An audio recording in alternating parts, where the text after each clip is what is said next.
তো সেটা যদি মোবাইল দিয়ে হয় সেটা সে ভাবতেই পারে, কিন্তু তাকে তখন বুঝতে হবে তার প্রোডাকশন ডিজাইনটা। যদি আমার কেউ যদি চায় যে সে মোবাইল দিয়ে শ্যুট করবে এবং সে যদি প্রোডাকশন ডিজাইন করে নেয় যে আমার আসলে এই শ্যুটটা আমি এরকম ইমেজ দেখাতে চাই যে মোবাইল দিয়ে শ্যুট করতে কোনো সমস্যা নেই, মোবাইল দিয়ে সত্যকে কবে আমরা সত্য বলে প্রকাশ করতে পেরেছি বা জগতের কে কখন পেরেছে আমি জানি না, খুব বড় মাপের আর্টিস্টরা পেরেছে। মানে এটা আসলে কোন সিচুয়েশন সেটার সাথে এটার কোনো সম্পর্ক নাই। মানে জর্জ অরওয়েলের একটা উপন্যাস আসলে ওটার জন্য কোনো এটা আসলে সেন্সরশিপ দিয়ে এটাকে আসলে কিন্তু আটকানো যায় না। তো ফ্যাব্রিকেটেড সত্য কথা বলাটা আমার মনে হয় উচিত না। তাকে যে দ্বন্দ্বের মধ্যে দিয়ে গেছে সত্য বলার জন্য, এবং রূপক সত্য। এই দুইটা ছবি দুই প্রডিউসার একই সময় রিলিজ করবে, কিন্তু পরিচালক কিন্তু একজন। রং নাম্বারের জটিল কাহিনীতে যে টান টান উত্তেজনা ছিল সেটার পেছনে পরিচালক মতিন রহমানের অসাধারণ নির্মাণ শৈল্প ছিল অনস্বীকার্য। এরপর আসা তুফান সিনেমায় পরিচালক রায়হান রাফির তীব্র ও গতিশীল চিত্রায়ন আমাদের সামনে নতুন এক বাস্তবতার ছবি তুলে ধরে। দেবীতে অনম বিশ্বাসের দক্ষ নির্দেশনায় আমরা হুমায়ুন আহমেদের অনবদ্য সৃষ্টিকে পর্দায় জীবন্ত হতে দেখি। নডরায়ের পরিচালক তানিম রহমান বক্সিং রিং এর বাইরে সাহসিকতার এক নতুন সংজ্ঞা দিয়েছেন, আর ৪৯ বাতাসের নির্মাতা মাসুদ হাসান জীবনের ছোট্ট ছোট্ট মুহূর্তগুলোকে কিভাবে বিশাল প্রেক্ষাপটে নিয়ে আসা যায় সেটাই প্রমাণ করেছেন। আর সিসিপুরের সৃজনশীলতা এবং শৈল্পিকতার পেছনে ছিলেন পরিচালক শবনম ফেরদৌসী, যিনি শিশুদের জন্য আনন্দদায়ক এবং শিক্ষামূলক গল্প তৈরির জন্য নিজেকে নিবেদন করেছেন। এদিকে মনপুরের পরিচালক গিয়াসউদ্দিন সেলিম গ্রাম বাংলার নিস্তব্ধ সৌন্দর্য ও গভীর প্রেমের গল্পটিকে চমৎকারভাবে ফুটিয়ে তুলেছেন। হ্যালো ভিউয়ার্স, স্বাগতম Dhaka international mobile film festival presence সিনেটা রাউন্ড টেবিলে, যেখানে আমরা এক কাপ চা হাতে আড্ডা দেব আজকের অতিথিদের সাথে এবং শুনবো তাদের চলচ্চিত্র যাত্রার গল্প এবং আরো অনেক কিছু। আজ আমাদের সাথে উপস্থিত আছেন বাংলাদেশের চলচ্চিত্র জগতের 7 জন দক্ষ এবং উজ্জ্বল ফিল্ম মেকার্স, যাদের অসাধারণ কাজ আমাদের বারবার মুগ্ধ করেছে। আমি অত্যন্ত উচ্ছ্বাসিত হয়ে পরিচয় করিয়ে দিচ্ছি আজকে সিনেটা রাউন্ড টেবিলের স্টুডিওতে যারা উপস্থিত আছেন। আমাদের সাথে আজকে আছেন গিয়াসউদ্দিন সেলিম, মতিন রহমান, রায়হান রাফি, তানিম রহমান অংশু, মাসুদ হাসান উজ্জ্বল, শবনম ফেরদৌসী এবং অনম বিশ্বাস। আপনাদের সবাইকে সিনেটা রাউন্ড টেবিল স্টুডিওতে স্বাগত জানাচ্ছি।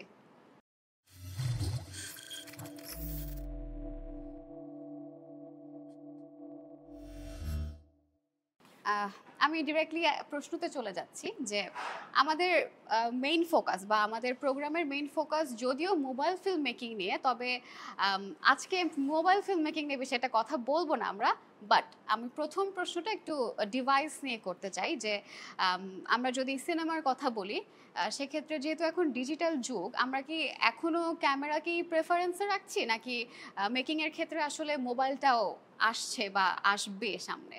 আমি যদি শবনম ফেরদৌসীকে দিয়ে শুরু করি আজকে। অনেক ধন্যবাদ আজকে আয়োজনে আহ্বান করার জন্য।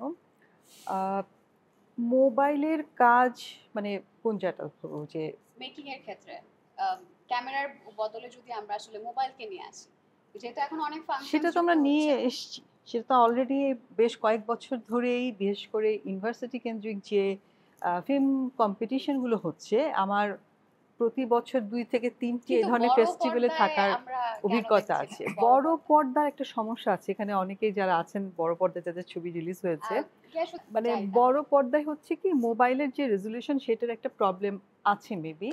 আর আমি জানি না এখন পর্যন্ত মোবাইলে বড় পর্দায় সাধারণত বড় লেন্থের ছবি রিলিজ হয়, সেই কাজটা এখন আমরা দেখে উঠতে পারিনি। আমরা বেশিরভাগ ছোট শর্ট ফিল্ম দেখেছি মোবাইলে তৈরিকৃত। এটা একটা অন্যতম কারণ হতে পারে যে বড় পর্দায় আসলে বড় লেন্থের অ্যাটলিস্ট 90 মিনিটস ফিল্ম এখনো তৈরি আমাদের এখানে আমার জানা মতে পাইনি। কিন্তু আমরা যদি একটু 90s এর একদম অনেক পুরাতন ছবিগুলো দেখি, তখনও কিন্তু আসলে ক্যামেরার অবস্থা খুব বেশি ভালো ছিল না, বাট এই মুভিগুলো কিন্তু অ্যাকচুয়ালি এভারগ্রিন।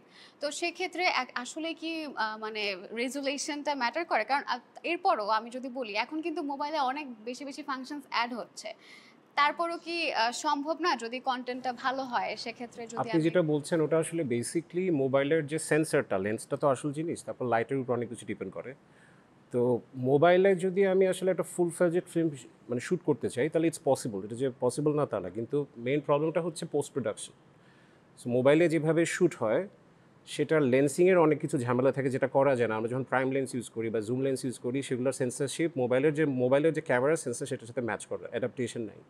সবচেয়ে বড় প্রবলেমটা হচ্ছে পোস্ট প্রোডাকশনে, যে কালার ফ্লোতে আমরা এডিট করি, যে রতে আমরা শ্যুট করি প্রফেশনাল ক্যামেরায়, সেটা মোবাইল এখনও প্রোভাইড করতে পারে না। ওই কালার ফ্লোট বা শুটিং ওইভাবে আমরা তো যখন পোস্ট প্রোডাকশনে কালার গ্রেড করি, ফ্লোটা সেটাকে ডিভাইড করতে হয় এবং ওখানে আমরা গিয়ে কালারটা ধরে ধরে মানে পোস্টে আমরা ঠিক করতে পারি, গ্রেডিং করতে পারি।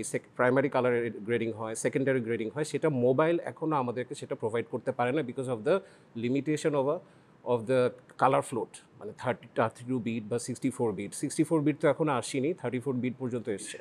সো মেইন প্রবলেমটা হচ্ছে পোস্ট প্রোডাকশনে, যে ওই অ্যাডভান্সমেন্টটা আসলে পোস্ট প্রোডাকশন দিতে পারে না এখনও মোবাইলের শ্যুটিংয়ে। রাদার দেন দ্যাট এখন তো শ্যুট তো হচ্ছেই, মোবাইলে অনেক ভালো ভালো লেন্সিং নিয়ে কাজ হয়। অ্যাপেলের রেজুলেশন ইজ ভেরি গুড, স্যামসাংয়ের রেজুলেশন ইজ ভেরি গুড। আর আমাদের এখানকার ইনফ্লুয়েন্সাররা যারা ব্লগিং করে তারা তখন শ্যুট করছে। But in terms of professional shooting, making of a cinema, post প্রোডাকশনের পয়েন্ট অফ ভিউ থেকে mobile shooting is not ready yet. আচ্ছা, সেক্ষেত্রে আমরা ডিভাইসকে অনেক গুরুত্ব দিচ্ছি, কিন্তু ওই যে আমি একটু আগে যেটা বললাম যে 1800 সালের বা 1900 সালের মুভিগুলোতে কিন্তু ক্যামেরার অবস্থা খুব বেশি ভালো ছিল না। তখনকার অনুযায়ী অনেক ভালো ছিল, এখন তখন ওটাই তখনকার দিনের সর্বোচ্চ আবিষ্কার ছিল। তখন তো আসলে ফিল্মে শ্যুট হতো, সো ওই সময়ের জন্য ওটা ঠিক ছিল। এখন তো things are changing, we are moving ahead with the technology. ওই সময়ের জন্য ওটা ঠিক ছিল, এখনকার সময়ের জন্য যেটা সেটা ঠিক আছে।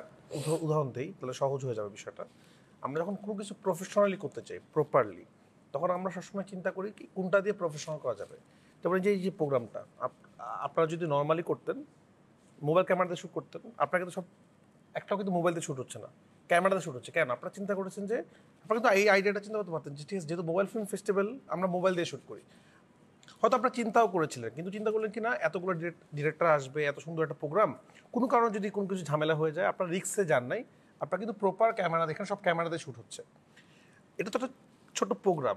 আমরা যখন একটা বড় সিনেমা চিন্তা করি তখন আমাদের, আমি জানি না পৃথিবীর কারোরই এইটাই প্রথম অপশন থাকে না যে এটা কি কোনো মোবাইল দিয়ে শ্যুট করা যায় কিনা। বাট হ্যাঁ, মোবাইল আসার সাথে সুবিধা যেটা হয়েছে আমাদের ক্ষেত্রে, আমরা যারা একসময় সিনেমা বানাতে চেষ্টা করেছিলাম, সিনেমা তো চাইলে প্রথমেই সিনেমা বানানো যায় না, শর্ট ফিল্ম বানাতে হয় আসলে, তখন আমাদের অনেক রকম ক্যামেরার আশ্রয় নিতে হইতো। একটা ডিএসএলআর ক্যামেরা লাগবে বা ক্যামেরা কোথায় পাবো। আমি তো বিয়ের ক্যামেরা দিয়ে প্রথম শর্ট ফিল্ম শ্যুট করেছিলাম ওই সময়কার। এই জেনারেশনের জন্য সুবিধা যেটা মোবাইল, যেটা আমাদের সুবিধা, যেটা আমরা কাজে লাগাতে চাই বা সামনে আমাদের ইয়াং জেনারেশন কাজে লাগাবে, শর্ট ফিল্মগুলো যখন সে যখন মোবাইল দিয়ে বানাবে, ও খুব সহজেই ভালো একটা সিনেমা, ভালো রেগুলেশন সিনেমা বানাতে পারছে। কিন্তু প্রফেশনাল সিনেমা ছাড়া পৃথিবীর কোথাওতেও কেউ যদি চায় আমি একটা এক্সপেরিমেন্ট করবো, সেটা ঠিক আছে, কিন্তু সেটা আমার মনে হয় দেওয়া হয় না। সারা পৃথিবীব্যাপী সেটা সিনেমার জন্য যে ক্যামেরাটা লাগে, এক একটা জিনিসের জন্য এক একটা জিনিস দরকার, সেটা আমার মনে হয় সেটা ঠিক আছে, বাট তারপরও মানে মোবাইল দিয়ে কি কোনোভাবেই বড় পর্দায় কাজ করা সম্ভব? অবশ্যই সম্ভব, এটা সেটাই বলছি, সম্ভব। কিন্তু কেউ যদি চায় বানাতে, তার জন্য ওপেন। এরকম কোনো বাধ্যবাধকতা সেন্সরশিপে নাই বা এটার মধ্যে নাই যে মোবাইল দিয়ে সিনেমা শ্যুট করলে সে সিনেমা চালানো যাবে না। এটা একদম ব্যক্তিগত চিন্তা। কেউ যদি ইচ্ছা করে আমি একটা সিনেমা মোবাইল দিয়ে বানাবো, সে বানাতেই পারে, কিন্তু এটা যার যার ব্যাপার আর কি। কিন্তু প্রফেশনাল শ্যুট করার সময় সবাই চিন্তা করে যে আমরা একটু এমন একটা ডিভাইস দিয়ে শ্যুট করি যেটা আমাদের অংশভাই যেটা বললো, পোস্ট প্রোডাকশন থেকে শুরু করে সাউন্ড থেকে শুরু করে সব কিছু প্রপারলি হয় আর কি। এখানে আমি একটু অ্যাড করতে পারি, সেটা হচ্ছে যে একটা ফিল্ম বা একটা ইমেজ, এটা হচ্ছে একটা ফিল্ম মেকারের এক্সপ্রেশন। এখন প্রথম কথা হচ্ছে how he wants to express his film. তো সেটা যদি মোবাইল দিয়ে হয় সেটা সে ভাবতেই পারে, কিন্তু তাকে তখন বুঝতে হবে তার প্রোডাকশন ডিজাইনটা কী। সে যদি অ্যাকর্ডিংলি প্রোডাকশন ডিজাইন করে যে আমি ইমেজগুলো ধারাবাহিকভাবে, একটা ফিল্মে তো ধারাবাহিকতা থাকতে হয়, তো আমি ইমেজগুলো ধারাবাহিকভাবে একটা ফিল্মে আমি কিভাবে দেখব, সে যদি এটা মেনটেন করে, বা এখন কিছু ফোনে আপডেটেড ভার্সন এসছে যেখানে লগে শ্যুট করার সুবিধাটা পাওয়া যায়। লগে আমরা কেন শ্যুট করি? যাতে একটা নিউট্রাল ওয়ার্কফ্লো পাওয়া যায়, মেনটেন করা যায়।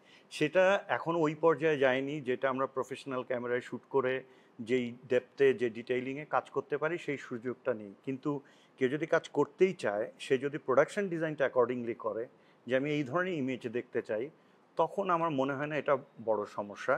কিন্তু সমস্যা হচ্ছে আমরা যেভাবে ফিল্মটা শ্যুট করে অভ্যস্ত, আমরা যেভাবে শিখেছি, সেটা হয় কি ডিভাইস তো ইম্পর্ট্যান্ট, কিন্তু খুব যদি ক্যাজুয়াল হয়ে যায় একটা শুটিং, হ্যাঁ, এই যে পুরো প্রক্রিয়াটায় যে একটা সিরিয়াসনেস, যদি আমি বলি ফিজিক্যালি আমি এত বড় একটা ক্যামেরা এতগুলো ক্রু নিয়ে যখন মুভ করি, তখন ওইটা কিন্তু আলটিমেটলি সবাইকে অনেক বেশি সিরিয়াস করে।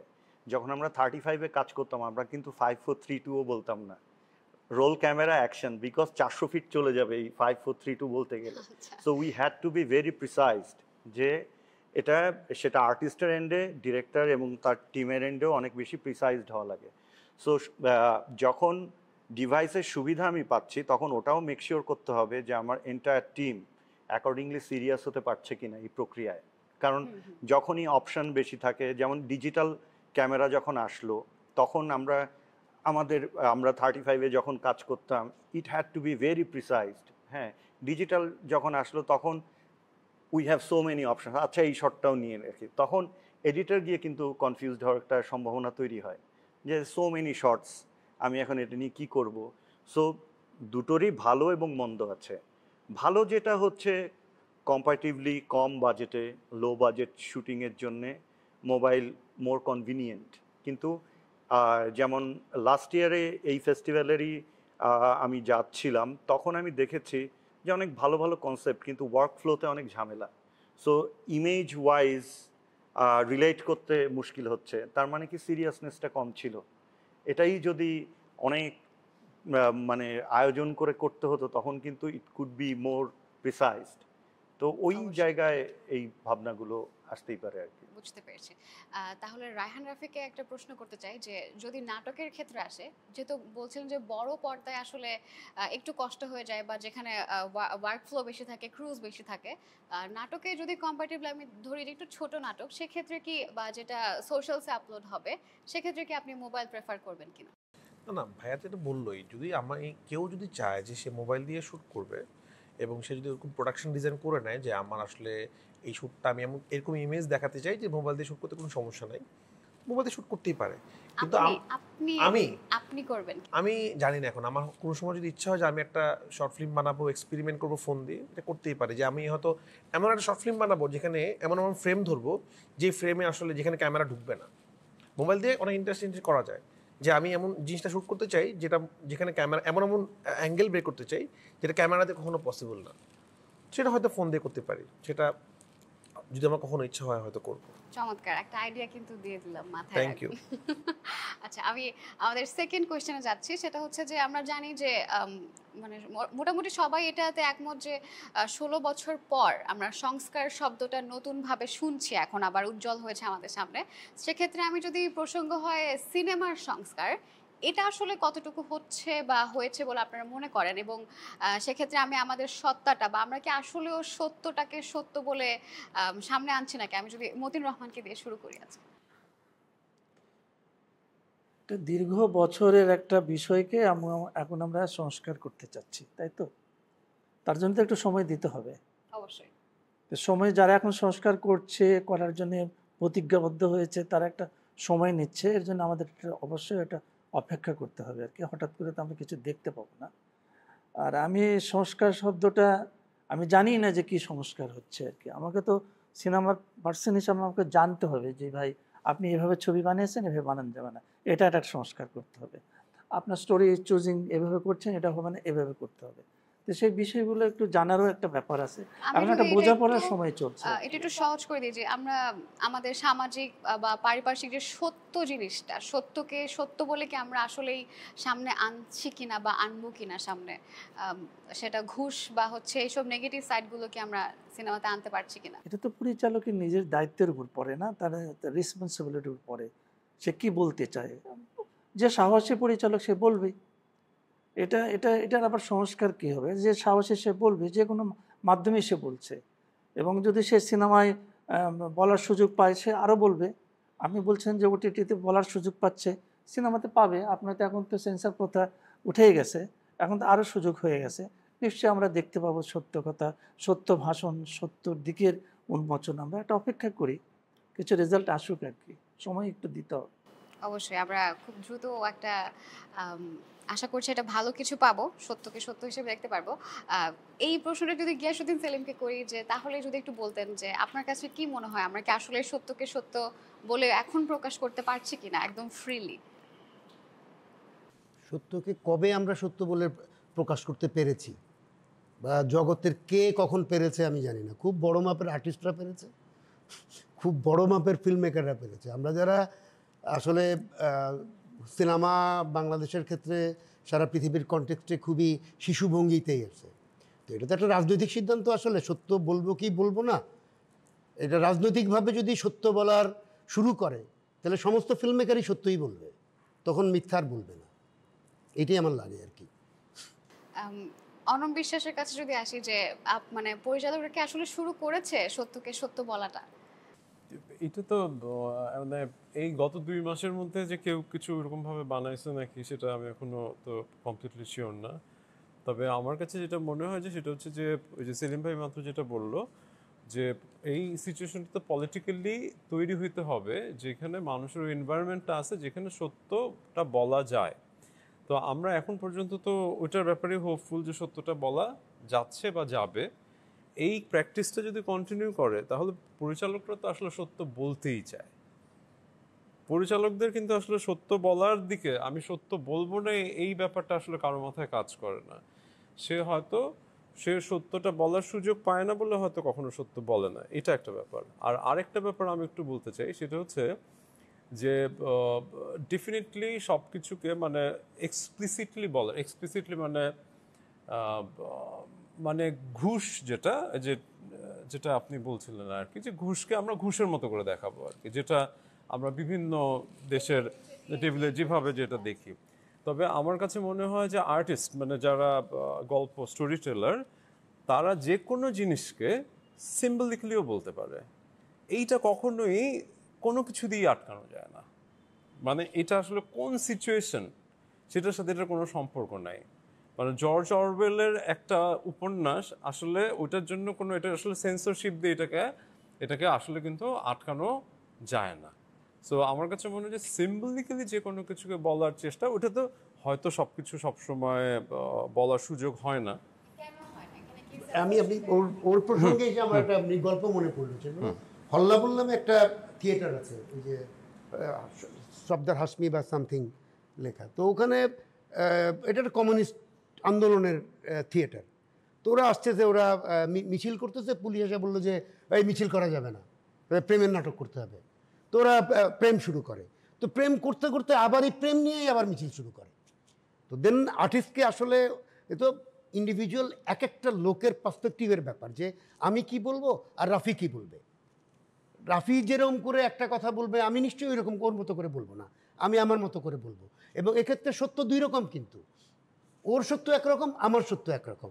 মানে ওভারঅল একটা সত্য বলে কোনো সত্য জগতে নাই, ভীষণ আপেক্ষিক। হ্যাঁ, মানে আমি উল্টো প্রশ্ন করতে পারি, কোন সত্যের কথা আপনারা বলছেন? যেটা সমাজে সেই সত্য রচিবতবি না, তাহলে সমাজের শিল্পী কিন্তু সবসময়, আমি বলি ফিল্ম মেকারকে যদি আপনি আপনারা এখন শিল্পীর মর্যাদা দেন এই দেশে, আমরা এখনো শ্রমিকই বলি নিজেদের, যে একজন শিল্পীর সত্যের সাথে পুরো সমাজের পুরো রাষ্ট্রের সত্য নাও মিলতে পারে। সে যেভাবে দেখছে তাকে একঘরেও করে দেওয়া হয়। পৃথিবীতে এরকম অনেক ইতিহাস আছে, শুধু এই দেশে নয়।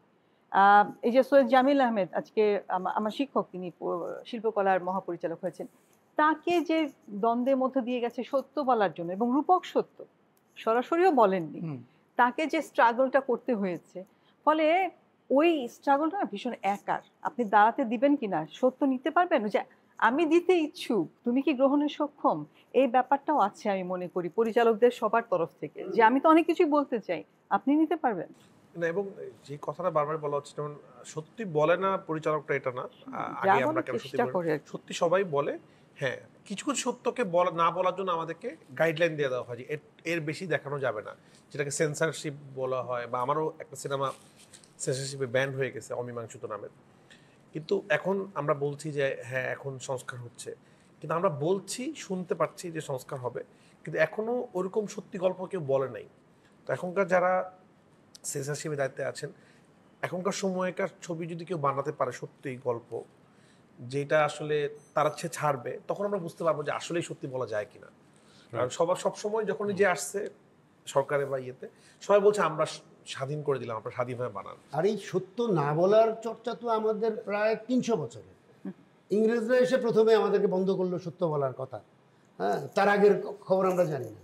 তো এই যে চর্চা, আমরা নিজেরা, আমি যখন লিখতে বসি তখন প্রায় 14 বার ভাবি যে এইটা বলা যাবে কিনা। এক ধরনের সেলফ সেন্সরের ভিতর দিয়েই আমাদের যেতে যাত্রা। সত্যর চর্চা কিন্তু একটা ঝামেলাও হচ্ছে, এটা আমার অবজারভেশন। সেটা হচ্ছে যে প্রথমত এটা বুঝতে হবে যে সমাজের এক এক শ্রেণীর দায়িত্ব কিন্তু এক এক, হ্যাঁ।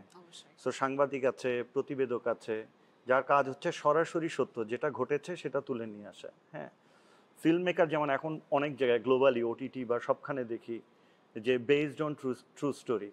এতে ঝামেলা হচ্ছে কি, আর্টিস্টের যে আর্টিস্টিক ডেপথ, ওটা তো ইমাজিনেশন বেসড, ওটা অনেক ল্যাক করে, কিন্তু মানে বহু ক্ষেত্রে ল্যাক করে। মানে আর্টিস্টের ইমাজিনেশন হওয়া উচিত এন্ডলেস, হ্যাঁ। এটাকে একটা লাইক এই কাপটা যে ম্যাটেরিয়াল দিয়ে তৈরি, সেটাকেই এক্সপ্লেন করা আর্টিস্টের কিন্তু দায়িত্ব না, হ্যাঁ। ওইটা দায়িত্ব প্রতিবেদকের, যে এটা কোন মেটেরিয়ালে তৈরিতে, এটাকে আর্টিস্ট কীভাবে পারসিভ করে সেটা মোর ইম্পর্ট্যান্ট। তাহলে পৃথিবী নতুন কিছু পায়। আর্টিস্টের কাজ কিন্তু নতুন কিছু দেয়া। এই ঘটমান বর্তমানকে সারাক্ষণ বর্ণনা করা অনেকটাই প্রতিবেদকের কাজ, হ্যাঁ। যেটাকে একটা সময় আমরা ডকুফিকশন বলতাম, যে সমাজে যেটা ঘটছে ওটা একটু ফিকশনাইজ করে। সুতরাং সারাক্ষণ সমাজের মুখপাত্র হওয়া কিন্তু ক্রিয়েটিভিটিকে ল্যাক করে। মানে লাইক পোয়েট্রি, বা এই যে জর্জ অরওয়েলের কথা বললো যে খুব বিখ্যাত একটা উপন্যাস অ্যানিম্যাল ফ্যাক্টরি, হ্যাঁ। সেখানে ওই ডিকটেটরশিপের সরাসরি কোনো বর্ণনা কিন্তু নেই, জাস্ট একটা অ্যানিমাল ফার্ম দিয়ে, একটা শুয়োরের খামার দিয়ে পুরো একটা গল্প এক্সপ্লেইন করা একটা সোসাইটিকে, একটা রাজনৈতিক ব্যবস্থাকে, হ্যাঁ। ওটা আর্টিস্টের সঙ্গে বরং বেশি যায়, মানে ওই যে সিম্বলাইজ করা, মেটাফরিক ওয়েতে প্রেজেন্ট করা, হ্যাঁ। তখন হয় কি, মানে আমি বলবো একজন আর্টিস্ট ততটাই মেধাবী যখন সে বিভিন্ন মানে তার বক্তব্যকে বন্ধ করার জন্য অনেক রাষ্ট্রীয় ব্যবস্থাপনা থাকবে, কিন্তু সে কতটা মেটাফরিক হতে পারে, কতটা সে এটাকে রূপকার্থে ব্যবহার করতে পারে। যেমন সরকারি অনুদানে বানানো ছবি হচ্ছে সত্যজিৎ রায়ের হীরক রাজার দেশে, হ্যাঁ। কিন্তু সেটা কিন্তু পুরোপুরি একটা সরকার ব্যবস্থার যে একটা অটোক্রেটিক ব্যবস্থার এগেইনস্টে কিন্তু একটা ছবি। তো সেটা কিন্তু সরকারি অনুদানে বানানো, সরকার নিজেই টের পায়নি তার বিপক্ষে যাচ্ছে। তো দ্যাট ইজ আর্টিস্টের একটা স্মার্টনেস, আমি বলবো, যে সে যদি ওটা পারে। সুতরাং সারাক্ষণ সত্যের দায় যদি আর্টিস্টকে দেওয়া হয়, তাহলে তার যে এন্ডলেস ইমাজিনেশন, এটা অনেক ক্ষতিগ্রস্ত হয় আমার মনে হয়। এটা তানিম রহমান অংশুর একটা উত্তর নিয়ে এই প্রশ্নটা আমি শেষ করে দেবো, যেহেতু সবাই আসলে উত্তর দিয়ে দিয়েছেন এই বিষয়টা নিয়ে। সবাই আমার থেকে অনেক ভালো জানে এই ব্যাপারে। আসলে আমার মনে হয় যে সত্য বলার থেকে ফ্যাব্রিকেটেড সত্য না বলাটা বেশি জরুরি। মানে আমি জানি যে আমি সত্য যেটা বলছি সেটা মানুষজন বিশ্বাস করবে, মানে অটোক্রেসি যেটা নিয়ে আসলে উজ্জ্বল ভাই বললো, সবাই বলে ফেলেছে। তো ফ্যাব্রিকেটেড সত্য কথা বলাটা আমার মনে হয় উচিত না। সেটা মিথ্যা হোক আর সত্য হোক, ফ্যাব্রিকেটেড যেন না হয়। ফ্যাব্রিকেটেড মানে হচ্ছে যে ওটাকে ঘুরিয়ে পেঁচিয়ে বলা আর কি, অতিরঞ্জিত করে বলা, যেটা আসলে আমি ইম্পোজ করছি যে একটা রেসকে, একটা জেনারেশনকে, যে this is true but this is fabricated truth. হ্যাঁ, ওটা না বলাটা বেশি জরুরি। আদার আমি সত্যি কথা নাই বলি, বাট ফ্যাব্রিকেটেডটা না বলি। চমৎকার। ঠিক আছে, আমরা এখন যদি থার্ড কোয়েশ্চেনে যাই, যে একজন ফিল্ম মেকার হিসেবে আপনারা প্রায় সময় হচ্ছে পর্দায় নতুন নতুন ক্যারেক্টার বা নতুন নতুন অ্যাক্টর অ্যাক্ট্রেসদেরকে নিয়ে আসছেন, আমরা প্রায় সময় নতুন মুখ দেখতে পাচ্ছি, কিন্তু ডিরেক্টোরিয়াল লেভেলে আসলে আমরা কেন নতুন ডিরেক্টরদের সিনেমা বা যে কোনো মেকিং বড় পর্দায় আসলে কেন এতটা কম, এটা যদি একটু বলতেন। আমি অনম বিশ্বাসকে দিয়ে শুরু করি। এটা খুবই কমপ্লেক্স প্রশ্ন আর কি। কারণ কমপ্লেক্স প্রশ্ন এই জন্য, কারণ এটার সাথে আসলে ওই নতুন মানুষটা যে বড় পর্দার জন্য ফিল্মটা বানাবে, সেটার জন্য তার যে ইন্ডাস্ট্রিটা তার ভেতরে সে কাজ করবে, সেই ইন্ডাস্ট্রিটা যদি ওইভাবে প্রেজেন্ট না থাকে, তাহলে তো তার আর হওয়ার কোনো সুযোগ থাকবে না। তাহলে কি আমরা বলতে পারবো যে সাপোর্টটা এখন ওভাবে তৈরি হয়নি, সাপোর্ট সিস্টেমটা বা বেসটা? মানে আমরা যদি মানে আমাদের এখানে একটা রেগুলার ফিল্ম হলে আসার জন্য যা যা কিছু হওয়া দরকার, মানে এনভায়রনমেন্টটা, মানে যেই মানি ফ্লোটা থাকা দরকার এবং মানুষকে নিয়ে আসার জন্য যে চেষ্টাটা থাকা দরকার, এই পুরা যে ঘটনাটা যেভাবে করে ঘটে একটা জিনিস, মানে বিজনেস যেভাবে হয় সেইটা আমাদের এখানে এখন মানে এটা আমি আমার ছোটবেলায় কথা আমার ওরকমভাবে তো আর মনে নাই, মানে সূর্য দিঘল বাড়ি না, তখন অনেক বেশি ছোট আমি, বাকি ছুটির ঘন্টা, এটা আমার মনে আছে যে আমি আমার বাবা মার সাথে আমি হলে দেখতে গেছি, বলাকা সিনেমা হলে। আমি তখন বা মার সাথে গেছি, এরকম কিছু একটা, মা দেখতে নিয়ে গেছে। তো তখন পর্যন্ত কিন্তু এই জিনিসটা ছিল যে আমরা সবাই হলে গিয়ে সিনেমা দেখতেছে, তারপর মাঝখানে 20-30 বছর মানুষজন হলে গিয়ে সিনেমা দেখে নেয়। এখন ইটস কামিং ব্যাক। সো আমরা যদি এই ফ্লোটাকে ধরে রাখতে পারি এবং ওই সিচুয়েশনটা ক্রিয়েট করতে পারি, তাহলেই একজন নতুন সম্ভাবনাময় ফিল্ম মেকার তার সিনেমা নিয়ে হলে যেতে পারবে। সো আসলে আমাদের ওই ফ্লোটা ঠিক করার বিষয়। আর এমনি ধরো আমরা এমনি ওর প্রসঙ্গে বলি যে আমরা খুবই আনফরচুনেট জেনারেশন, যে আমরা সিনেমা বানাই, হ্যাঁ, এটা খুবই দুঃখের সাথেই বানাচ্ছি আর কি আমরা। কারণ আমরা যদি ফিল্ম প্রফেশন হিসেবে, ফিল্ম ডাইরেক্টর আর ফিল্ম মেকার প্রফেশন হিসেবে কোনো স্বীকৃতি নাই এদেশে। আমি এই নামে কোনো লোন পাই না কিন্তু, এবং আমি ফিল্ম মেকার লোন চাইছি শুনলে না, ডাইরেক্ট লোন দেওয়া যাবে না, এ তো গরিব লোক। আনস্টেবল। আনস্টেবল, হ্যাঁ আনস্টেবল বলছেন, কি বললাম? আনস্টেবল। আনস্টেবল, হ্যাঁ। আর সবচেয়ে বড় আমার কাছে লাগে যে একটা দেশে ফিল্ম ইন্ডাস্ট্রি ডেভেলপ করার জন্য ইনস্টিটিউশন লাগে, মানে প্রপার ফিল্ম ইনস্টিটিউশন দরকার, যেখান থেকে প্রপার টেকনিশিয়ানরা বেরোবে। তো এরকম স্কুল আমরা বানাতে পারি নাই। এখন এটার দোষ আমরা কাকে দিব? কারণ ইন্ডাস্ট্রিতে সব মোটামুটি লিডিং ডিরেক্টর, এটা তো রাজনৈতিক সিদ্ধান্ত, এটা আমাদের কিছু করবার নাই। কিন্তু এইখানে আমি একটা উল্টো কথা বলি, যেমন ফিল্ম মেকার হিসাবে আমি মুশকিলে থাকতে পছন্দ করি, মানে যত বেশি ডিফিকাল্টিজ হয় তত বেশি ওইটাকে Creativity ওভারকাম হয়। করার জন্য এটা হয়। এবং যেমন আমি যেমন বলতে চাচ্ছিলাম আপনার কোয়েশ্চেনের শুরুতে, যে আমরা তো এখানে সবাই নতুন ফিল্ম মেকার, আসলে মানে আমরা যখন শুরু করেছিলাম কেউ আমাদেরকে ডেকে আনিনি আসলে। হ্যাঁ, we had two struggle a lot, we had to prove ourselves যে এভাবে হয়। যেমন রাফি এখানে খুবই কমার্শিয়ালি সাকসেসফুল একজন ফিল্ম মেকার, আমি তো একেবারেই না। সেলিম ভাই অনেক কমার্শিয়ালি সাকসেসফুল, এখানে বাদবাকি সবাই কমার্শিয়ালি সাকসেসফুল, আমি একেবারেই না। তো আমি আরও অপেক্ষায় আছি যে আনসাকসেসফুল থেকে আর কি কি মাথা দিয়ে বের হয়। হ্যাঁ, ওই চাপে থাকতে আমার ভালো লাগে। যেমন ইরানিরা অনেক চাপে থাকে, ওদের অনেক ধরনের এমবার্গো, অনেক কিছু, ওরা এর ভিতর থেকে ওদেরকে চিন্তা করে একটা বুদ্ধি টুদ্ধি করে, যেমন খুব বিখ্যাত একটা ছবি আছে বা ক্লোজ আপ, ওই ছবিতে দেখা যায় যে বাইক ফলো করার একটা শট। হ্যাঁ, তো গ্রামাটিক্যালি চিন্তা করলে তিনটাই একটু রং শট, মানে একই অ্যাঙ্গেলে নেওয়া শট। সো কাটগুলো এরকম জাম্প করে করে যায়, বিকজ ওদের কোনো অপশান নাই, ওই গাড়ির মধ্যে কোনো রকম ফলো করতে হবে, বাইরে ক্যামেরা বের করতে পারবে না। এরকম একটা সিচুয়েশনে শ্যুট করা জিনিস কিন্তু কাল্ট হয়ে গেল।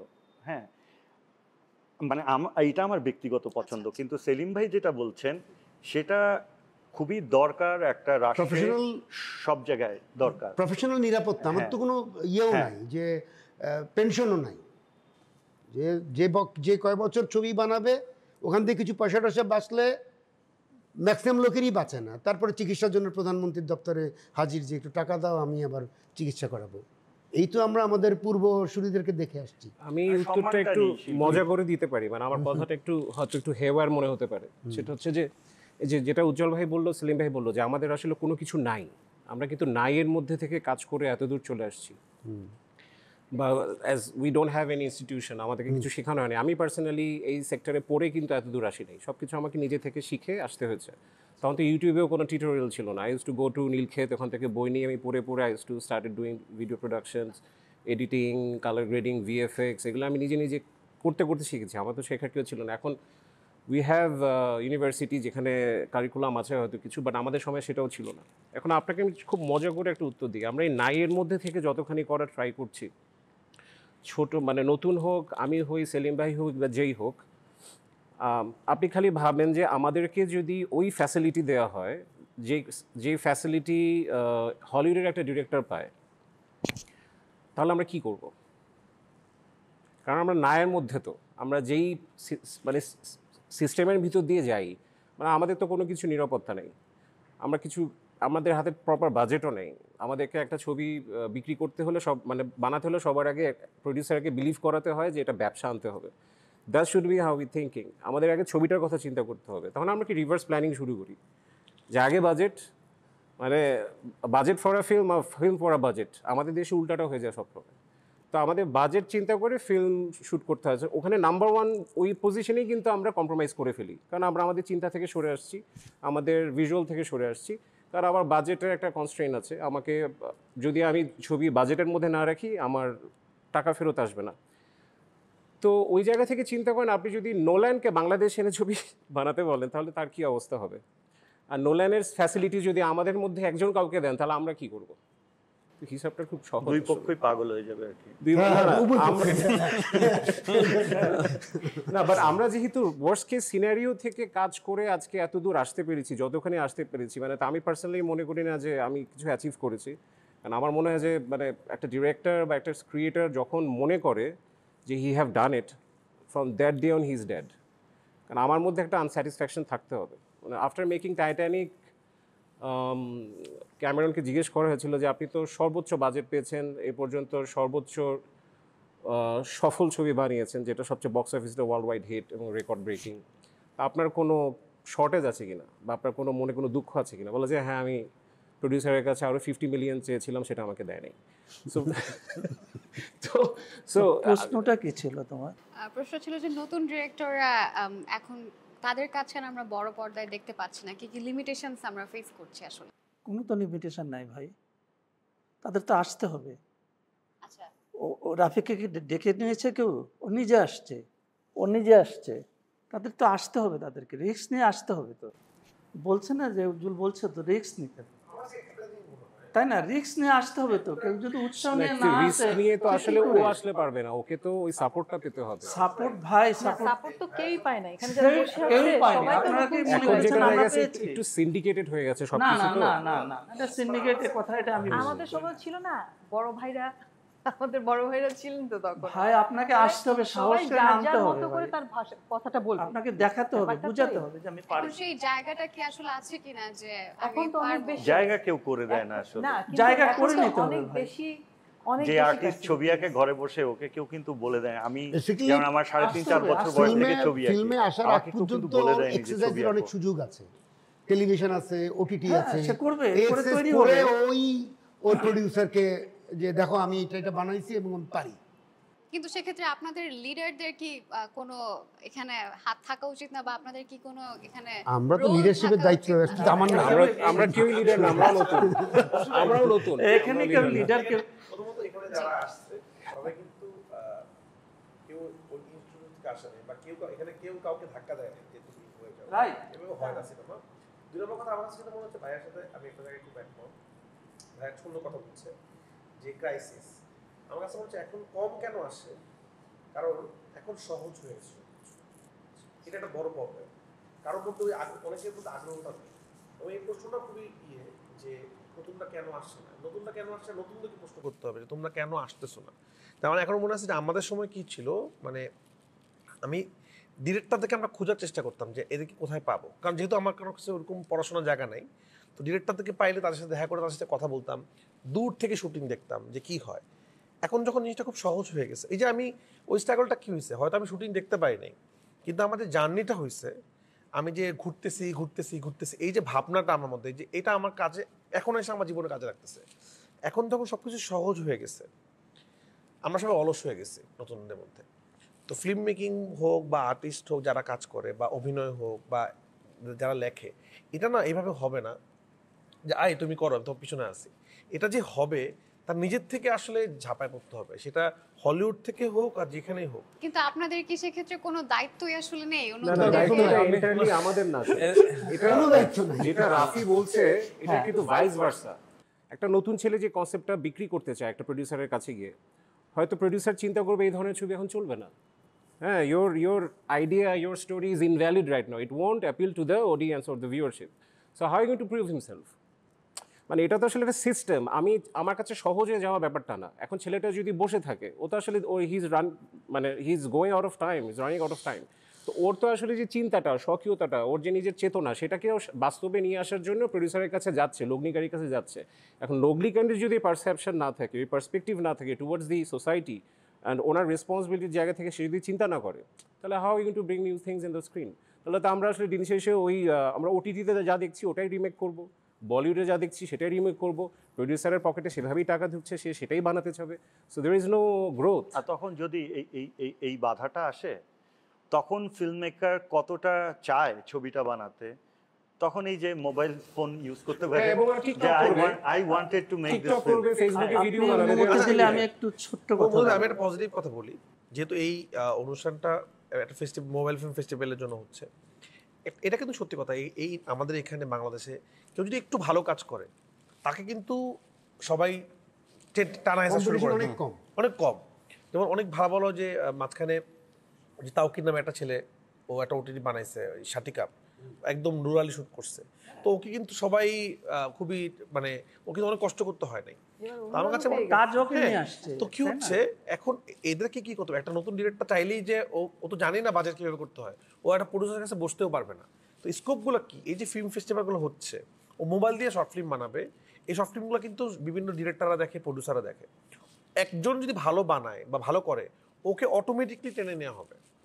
যেমন আমি এখানে যারা আছে, যারা কিনা সবাই তো এরকম না, কোনো প্রডিউসার আমাদেরকে ব্যাকআপ দিচ্ছে যে আচ্ছা তুমি বানাও। একটা কাজ ছোট হয়েছে, এরপরে আরেকটু কাজ হয়েছে, এরপর এভাবে করে আসছে।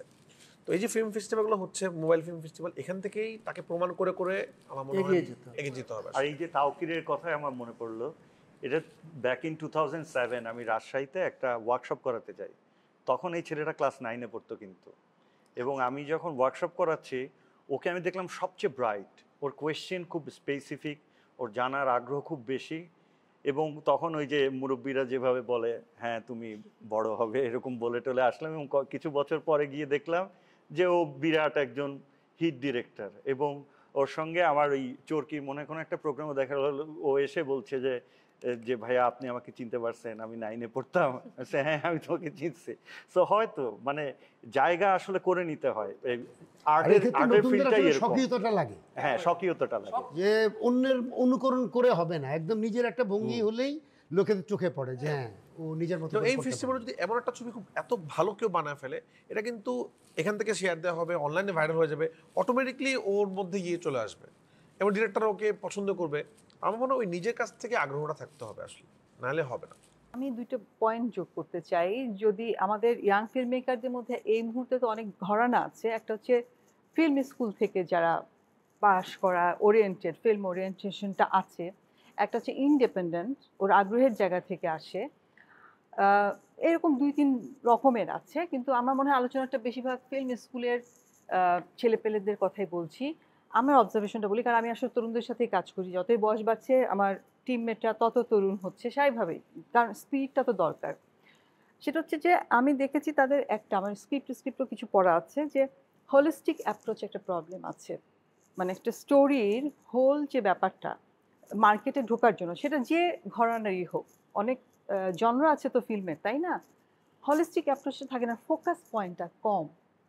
অনেকগুলো ফেস্টিভ্যালে এবং তৈরি করার ছবিতেও আমি সবচেয়ে বেশি ল্যাকিং যেটা পাই, খুবই সুন্দর প্লট, খুব সুন্দর ক্যামেরার কাজ, এডিটিং, মিউজিক, এভরিথিং, বাট ফোকাসটা নাই। আপনার যদি আসল জায়গাটা ট্রিগার না করতে পারে স্টোরি টেলিংয়ের জায়গাটা খুব জরুরি এই মুহূর্তে। ওটা খুব জরুরি, ওটা না একদিনে হয় না। আবার মানে আমরা যে সময় থেকে, এটা তো ক্রমশ এটা অভিজ্ঞতার সাথে জড়িত। কেউ আছে যে by born film maker, by born artist, তারা সেটা পেরে যায়। ওর মধ্যে ওই ভিশনটা আছে জন্মগত। তাওকিরের যেটা বলছেন, ওর মধ্যে ভিশনটা নিয়েও এসছে সামহাও। কাজে আমি মনে করি প্র্যাকটিসের ব্যাপার। ফিল্ম ভীষণ একটা জীবন, যাপিত জীবনের মতো। মানে ফিল্ম মেকার জীবন কিন্তু 8-10টা মানুষের মতো, কোনো আর্টিস্টই নয়, কিন্তু আরও নয়। সারাক্ষণ এটার মধ্যে থেকে থেকে ওই জগতে ওইটা তৈরি হয় অ্যাপ্রোচটা। ফলে আমার মনে হয় যে এটা আমি একটা টিপস হিসেবেই বলছি, তারা যদি ওই জায়গাটাই থাকে। আর হচ্ছে যে চ্যালেঞ্জ খুবই কষ্টকর মাধ্যম, মানে সমস্ত আর্টের মধ্যে আমার মনে হয় ফিল্ম কেন এত দামি ও এত মূল্যবান, কারণ এর থেকে মানসিক, শুধু বলি কায়িক পরিশ্রম কি কোনো অংশে কম কিনা, অর্থনৈতিক স্ট্রাগল তো কমন, মানে কেউ কেউ পায়, কেউ কেউ আজীবন পায় না, আমি এখনো পাইনি, মানে এর বলতে চাই। ফলে এগুলো মাথায় রেখে আমি মনে করি ফিল্ম বানাতে আসাও জরুরি। মানে আমি ফিল্ম পড়লেই যে আমি মেকার হতে হবে তা না, মার্কেটে একটা ভালো ক্যামেরার মানে ডিফারেন্ট অ্যাঙ্গেলে ক্যামেরা নিতে পারে আমি এখনো মানে খুঁজে পাই না ছেলেপেলে। আমি যদি বলি ইয়াং ছেলেপেলে, এডিটর সবাই ফিল্ম মেকার, একটা ক্রিয়েটিভ এডিটর এখনো পাই না যে আমার গল্পটাকে আমি এনে দিলাম ও একটা অ্যাটলিস্ট একটা লাইন আপ করে দেবে। সমালোচক নাই বাংলাদেশে, ফিল্ম ক্রিটিক নাই। আপনি আপনার বন্ধু বান্ধবরা প্রশংসা করে দিল, আর যে আপনাকে দেখতে পারে না একদম ধুয়ে দিল ছবিটা। এই হচ্ছে বাংলাদেশের ফিল্ম ক্রিটিকের অবস্থা। আমার মনে হয় যে আমরা জানি যে আমরা এখন খুব ওয়েস্টকে ফলো করি। আমাদের নতুন যারা ফিল্ম মেকার তারা টার্গেটই করে কায়ান্স, বার্লিন এগুলো দিয়ে ইন্টারন্যাশনাল ফিল্মের দিকে যারা পড়াশোনা যারা, তাদের এখন ফোকাসটা অনেক ইন্টারন্যাশনাল লেভেল থেকে দেশে ঢোকার ব্যাপারটা আছে। দেশে ঢুকে বিদেশে যাওয়ার ব্যাপারটা কমে আসছে, কারণ আমরা জানি ফান্ডিংয়ের ক্ষেত্রেও একটা সমস্যা আছে।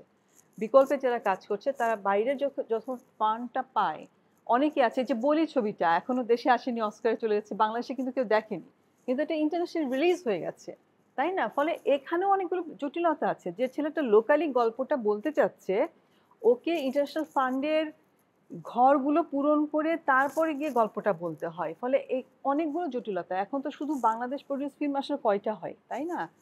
ফলে আমার মনে হয় ওটিটির একটা ক্ষোভ আছে, ওই ক্ষোভের মধ্যে বলে গল্পটা বলতে হয়। আমার মনে হয় ইয়াং জেনারেশনের সাথে আমাদের একটা গ্যাপ আছে, ওরা কি গল্পগুলো বলতে চায়। আমার মনে হয় যে অনেক বেশি সেগুলো একটু সাইকেডেলিক গল্প।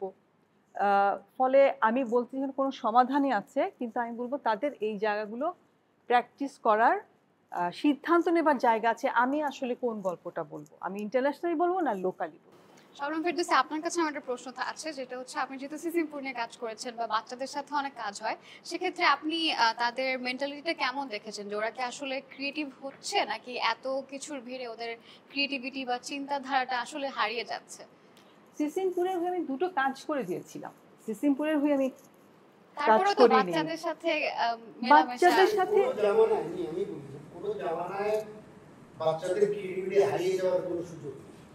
সব সময় ওই বাচ্চাগুলা ওদের নিজস্ব যে সংস্কৃতি, যেভাবে ওরা জীবনযাপন করে চলে, ওর মতো ক্রিয়েটিভিটি থাকে না।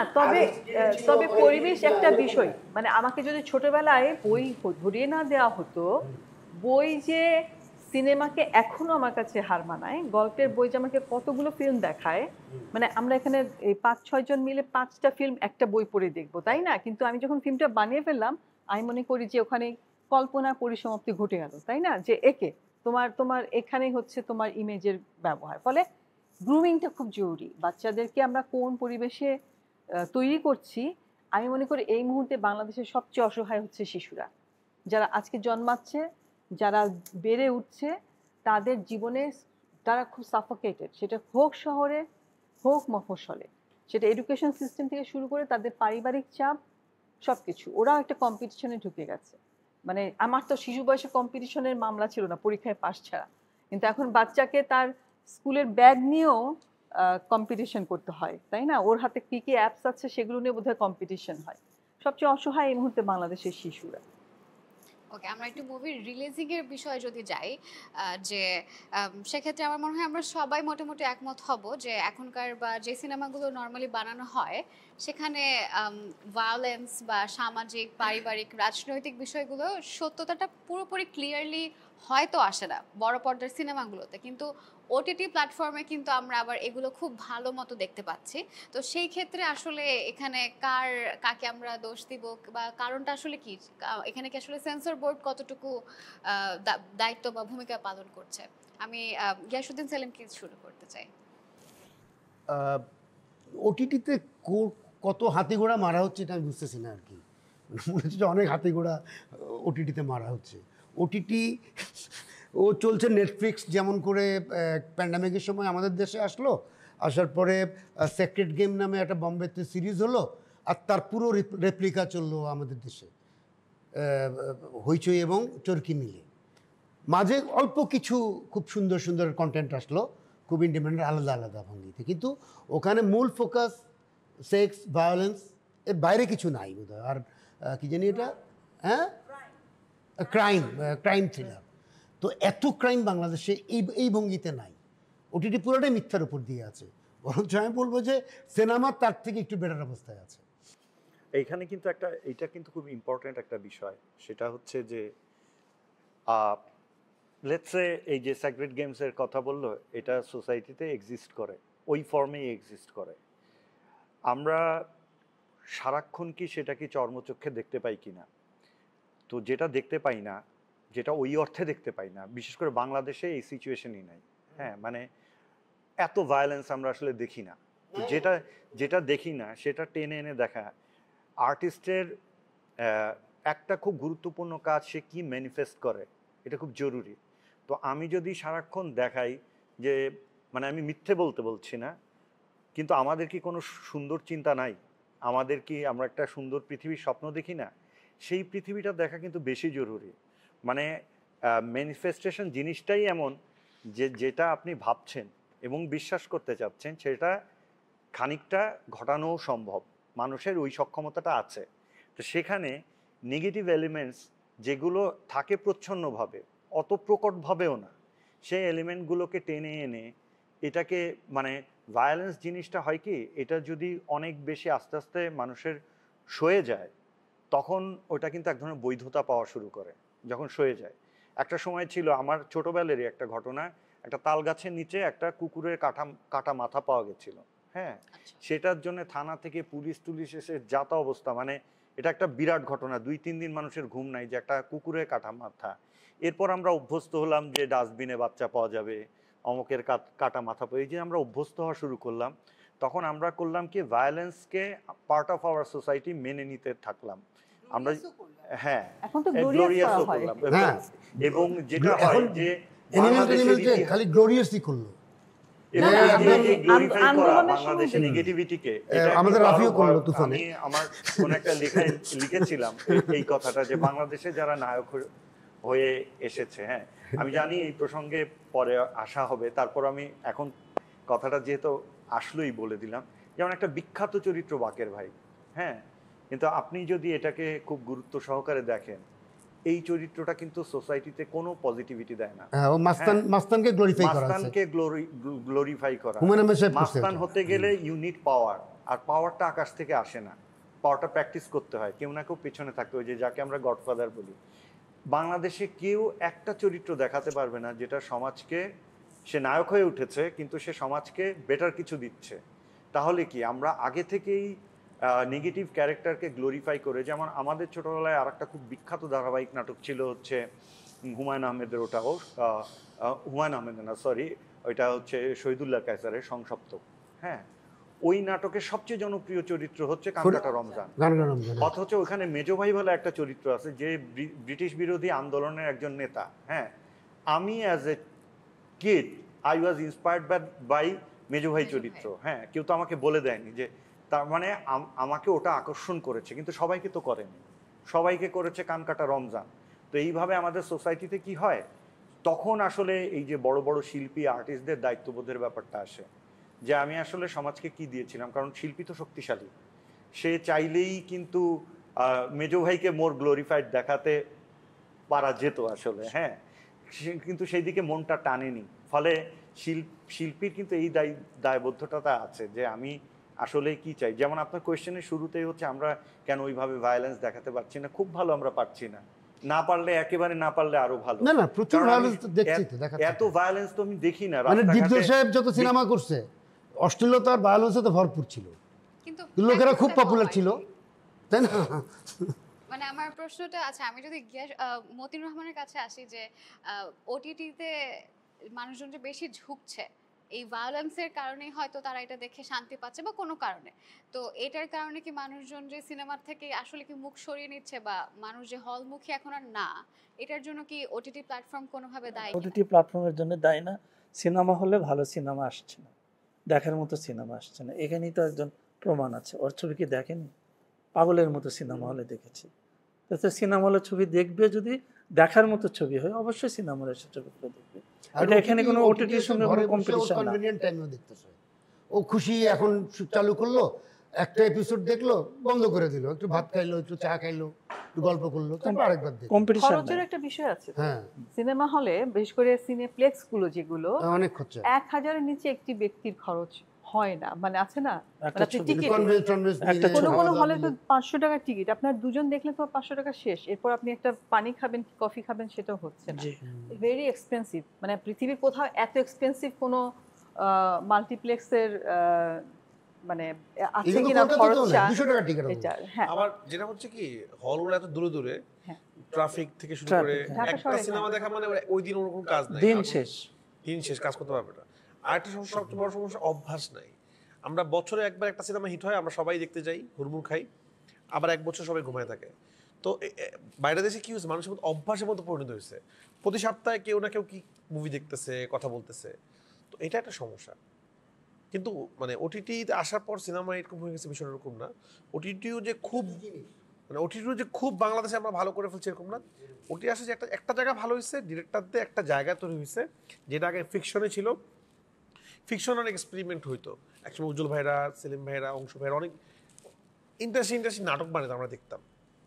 কিন্তু এখন ওই নাটকে আসলে এটা হচ্ছে না, এটা এখন ওটিটিতে চলে আসছে। কিন্তু ওই যে এখানে আপনারা যেরকম বলতেছেন, প্রশ্নটা কিন্তু ছিল কি ভায়োলেন্স কেন হচ্ছে না এরকম নিয়ে। তো অডিয়েন্সে এখন খালি violence আরেকটা জিনিস যে দেখতে চায় আমি বেশি। এমনি যে ওটিটি হচ্ছে যে আসলে হ্যাঁ। একা একা গান শোনা, আর সিনেমা হচ্ছে কনসার্টে গান তারপর আমার কাছে শোনা। মনে হয়, ভাই, কনসার্টের আমার কাছে মনে হয় শেষ হতে সব পারে ধরনের না। সিনেমাই হওয়া উচিত, মানে মানে হলিউড সারা পৃথিবীতেই বিভিন্ন মানে রকম। সব ধরনের সিনেমা হওয়া উচিত। কিন্তু এটা হওয়া খারাপ যে একটা ভায়োলেন্স সিনেমা বানান জোর করে না। এই অ্যাকশন সিনেমা হবে, এই দেশে Love আর্টিস্টিক story সিনেমা হবে, হবে। ভালোবাসা সিনেমা হবে, সব রকম সিনেমা হবে। কিন্তু যেমন আমি আমার একটা অভিজ্ঞতা বলি, আমার পড়ার একটা ছবি যেটা সবচেয়ে বেশি ব্লকবাস্টার, তুফানের আগে, সেখানে একটা নারী চরিত্র নেগেটিভ ছিল আর কি। সেটা আমরা একটা রিয়েল স্টোরিতে ইন্সপায়ার হয়ে আমরা আমাদের মতো বানাইছিলাম, সেটা ব্যাপক হিট। শরীফুর রাজ এবং মিম এটাতে অভিনয় করছে। আমি এরপর একটা ছবি বানালাম যেটা আমার খুব পছন্দের ছবি, সেটার নাম দামাল। সেই ছবিটা নারী ফুটবল, যারা নারী ফুটবল টিম তাদেরকে নিয়ে, এবং এটা যে মেইন এটা ছিল একটা নারী মুক্তিযোদ্ধাকে নিয়ে, এবং এখানে মিমি অভিনয় করছে। এই ছবিটা মানুষ দেখে নাই, নারীরাও দেখে নাই। একদম ব্যাক টু ব্যাক পরাণের ঠিক পরপরই এই ছবিটা মুক্তি পাইছে। এই ছবিটা শেষ দৃশ্য ছিল একজন রাজাকারকে একজন নারী মুক্তিযুদ্ধ মেরে ফেলতেছে, দর্শক হলে হাততালি দিল না, কারণ একটা নারী মানে একটা মেয়ে মানুষ কেন। আমি বইটা গেছিলাম এটা ইয়েতে, আমি বললাম যে এটা কেন আপনারা পছন্দ করলেন না। বলছে যে নারী আসলে লাস্টের সিনে নারী একটা ভিলেনকে মেরে ফেলতেছে, এটা মানুষ পছন্দ করতেছে না। তো আমাদের এই যে আমাদের সোসাইটিতে আমাদের মধ্যে এটা মানে আমাকে যখন যারা প্রশ্ন করে যে আপনার ওই চরিত্র সিনেমার মধ্যে নারী ভিলেন, আমি একটা দুইটা সিনেমার মধ্যে আমার নেগেটিভ ক্যারেক্টার আছে নারী, এগুলা মানুষ এত লেভেলের জায়গায় নিয়ে গেছে। পরাণ মানে পরাণ মানুষ আমি বুঝতে পারিনি এরকম হবে, এত ম্যাসিভ হবে। আমি নর্মাল একটা ছবি বানিয়েছি পরাণ, খুবই অল্প বাজেটের, মানুষ এটাকে এমন জায়গায় নিয়ে গেছে টিকিট পাচ্ছে না, একটা হাউকা অবস্থা। ঠিক এরপরে আমি আরো একটু বড় বাজেটের সিনেমা বানালাম যেটার নাম দামাল, যেটাতে কোনো মারামারি নাই, যেটা খুবই সুন্দর একটা ছবি, আমার খুব পছন্দের ছবি, মুক্তিযুদ্ধ যে ছবিটাতে আছে। এই ছবিটা যখন ওয়ার্ক না করে তখন আরেকটা প্রডিউসার আমাকে কি বলে, ভাই তুমি একটা পরাণের মতো একটা ছবি বানাও। পরাণের মতো। হ্যাঁ, এখন আমাদের ওই যে সোসাইটিতে এখন ওরা এরকম আজকে এনিমেল যখন ওয়ার্ক করে গেল, অবশ্যই শিল্পীদের দায় আছে, কিন্তু আমার মনে হয় সবচেয়ে বড় দায় দর্শকদের সব ধরনের সিনেমা দেখতে হবে। তারা যদি দেখতে চায় এরকম ছবি, তাহলে ভালো ছবি হবে। খারাপ জিনিসকে না দেখলেই কিন্তু খারাপ জিনিস বন্ধ হয়ে যায়। আজকে আমাদের অনলাইনে যে খারাপ জিনিসগুলো, আমরা বিভিন্ন মানুষকে দায়ী করি যে অমুক হিরো আলম হোক, অমুককে আমরা অনেক হাসাহাসি করি, কিন্তু আমরাই কিন্তু এদেরকে নিয়ে আসছি। আমরা এদেরকে নিয়ে শেয়ার দিতে দিতে দিতে আমরা এখন অনেক আর্টিস্ট আছে সেলিম ভাই, যারা ইচ্ছা করে কমেডি করে, কারণ তারা জানে এটা করলে আমারটা ভিডিও দেখবে। তো এটা আমাদের বলছে অনলাইন আসার পরে এটা খারাপ হয়েছে। আমাদের খারাপ জিনিস দেখা বন্ধ করে দিতে হবে। আমাদের এখন নাটকের নাম দেখা যায় না, নাটকের নামগুলো খুবই, আমাদের একটা ইন্ডাস্ট্রি খুব ভালো ছিল নাটকের, যেখান থেকে ডিরেক্টর উঠে আসতো। এখন ভালো ডিরেক্টরের নাটক বানায় না আসলে। এই এখানে প্রসঙ্গে আমি একটু এর মধ্যে আমি একটু ইয়ে করতে চাই। এখানে আমি ছোট্ট একটু ডিফার করি আসলে। হ্যাঁ, অডিয়েন্সের দায়, যেমন নাটকের কথা যেহেতু বললোই রাফি, ওইখান থেকে বলি, আমাদের আগে সেলিম ভাইরা নাটক তৈরি করছিলেন, সেলিম ভাইদের একদম পরে আমরা একটা ব্যাচ আসি। ওই টাইমটায় এক ধরনের সুস্থ প্রতিযোগিতা ছিল, যে আতিক ভাই এটা বানালো তো সেলিম ভাই ওটা বানালো, তো এদিকে আমি এরকম বানালাম তো সুমন এরকম বানালো, ওই পাশে অনিমেষ এরকম বানালো। হ্যাঁ, পুরো ব্যাপারটার এই সুস্থ প্রতিযোগিতার মধ্যে যে জিনিসটা ছিল সেটা হচ্ছে যে ওই টাইমটা সবাই জানে, কিন্তু that time was very artistic. এবং আমি আমার কথা বলতে পারি, তখন আমি বাংলাদেশের টেলিভিশনের বাস্তবতার সাপেক্ষে অনেক বেশি গুণ টাকায় ছবি বানাতাম। তো তাহলে আমার প্রত্যেকটা ছবি হচ্ছে খুবই মেটাফরিক, খুবই সুরিয়ালিস্টিক ছবি। এই ছবি তো তখন টিআরপি কাউন্ট হতো। সো টিআরপি না থাকলে কিন্তু টেলিভিশন চ্যানেলে আমার এমন কোনো খাতির ছিল না যে আমার নেক্সট প্রজেক্টের টাকা দিবে আমাকে করতে। তখন কেন গ্রহণযোগ্য ছিল? কারণ তখন একই সঙ্গে সবাই এই সুস্থতার প্র্যাকটিসটা করছিল একই সঙ্গে।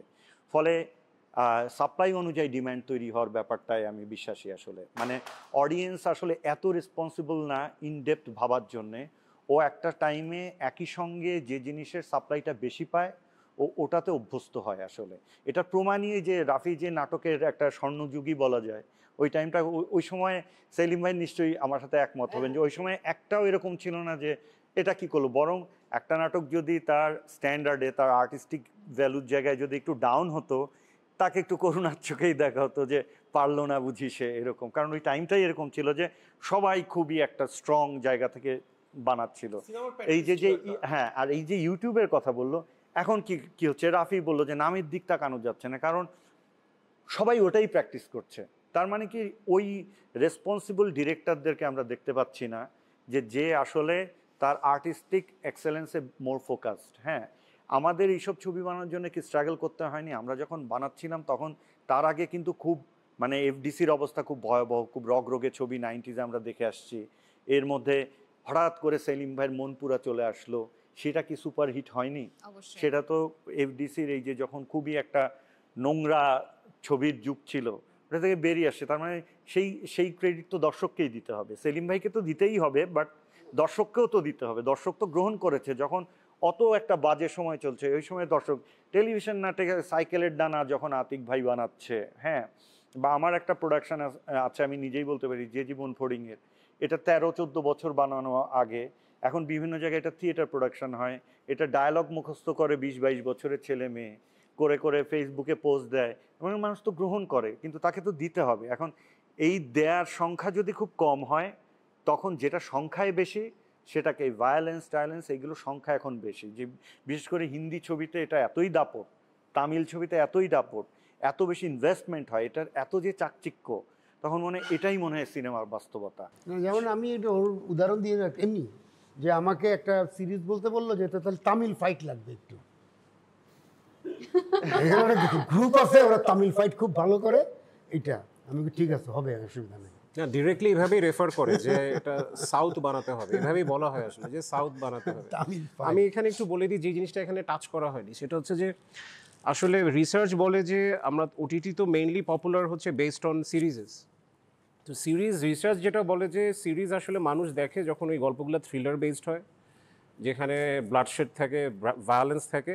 মানে আমরা আসলে যখন সিনেমা হলে ঢুকে যাই তখন তো we are actually dealing with a confined audience, তাদেরকে আমরা ঢুকিয়ে ফেলেছি, টিকিট বেচা শেষ, ওখান থেকে টাকা চলে আসছে। বাট সিরিজ তো আপনাকে মানুষকে নেক্সট এপিসোডটা দেখাতে হবে। তো তখন ওটা ক্লিফ হ্যাঙ্গার, এটাকে ডিরেক্টোরিয়াল ল্যাঙ্গুয়েজে বলে ক্লিফ হ্যাঙ্গার। তো দেখবেন আপনি প্রত্যেকটা সিরিজের শেষে এমন একটা ক্লিফ হ্যাঙ্গার রাখা হয় যে মানুষ বাধ্য হয় পরেরটা দেখতে। তো এই রিসার্চ বলে যে আসলে ক্রাইম ইনভেস্টিগেশন বা ক্রাইম রিলেটেড সিরিজেসগুলো more applicable in this case, মানে মোর ওয়ার্কিং। তো যে কারণে এখন গ্লোবালি আসলে ক্রাইম রিলেটেড বা ভায়োলেন্স রিলেটেড কাজগুলো নিয়ে একটু বেশি কাজ হচ্ছে, যে কারণে ভায়োলেন্স নিয়ে এখন আসলে ওটিটি বলেন আর ফিল্মে বলেন বেশি কাজ হচ্ছে। বাট এখানেও আমার একই কথা, সেটা হচ্ছে যে আসলে দেখেন আমি তো একটা ফিল্ম মেকার, আমার স্বপ্ন আছে, আমার একটা গল্প আছে, বাট আমি তো আসলে একা ওটা গিয়ে সবাইকে দেখাতে পারবো না। It's about your actually projecting your mindset and your visuals to the screen. So you can do it alone. যতদিন না একটা ডিভাইস বের হচ্ছে যেটা আপনি প্লাগ ইন করে জাস্ট বার করে দিবেন সিনেমা হলে আউটপুটে গিয়ে ওটা প্রজেক্ট করে ফেলবে, এটা পসিবল না। তো সবার আগে ইউনিট প্রডিউসার। তো প্রডিউসারকে বিলিভ করতে হবে যে আচ্ছা একটা সিরিজ কেন সবসময় ক্রাইম রিলেটেড হতে হবে বা থ্রিলার বেসড হতে হবে বা ব্লাডশেড কেন থাকতে হবে। আমরা অন্যভাবে চিন্তা করি, সবার কাছে গল্প আছে, আমার কাছেও গল্প আছে, বাট আমাদেরকে আসলে ওই জায়গায় যেতে হবে যেখানে অ্যাজ এ ইউনিট আমরা বিলিভ করবো যে এই চেঞ্জটা আনা সম্ভব। আর আপনি যদি সিরিজের কথা বলেন, আমাদের দেশে ভায়োলেন্সও ঠিকমতো দেখানো হয় না, ওখানেও প্রতিবন্ধকতা আছে আমাদের, আমরা কোনোটাই আসলে ঠিকমতো দেখাতে পারি না, এটা হবেও না আসলে, কখনোই হবে না, মিডল অফ নোওয়্যার। আচ্ছা, আমি হচ্ছে মাসুদ হাসান আর রায়হান রাফির ইয়াটা ধরে রেস্টটা ধরে আমি মতিন রহমানের কাছে জানতে চাই যে তাহলে সিনেমা কি অডিয়েন্সকে কন্ট্রোল করে নাকি অডিয়েন্স সিনেমাকে কন্ট্রোল করে? তাহলে এটা মানে সিনক্রোনাইজটা হয় কিভাবে আসলে? বা আপনি যখন একটা স্টোরি মাথায় নিবেন তখন আপনার মাথায় কি থাকে না যে এটাকে আসলে আমার অডিয়েন্সরা দেখবে কিনা? সেটা তো অবশ্যই একজন পরিচালকের থাকে যে আমি এই প্রোডাক্টটা কার জন্য তৈরি করছি, নিশ্চয় অডিয়েন্সের জন্য তৈরি করছি।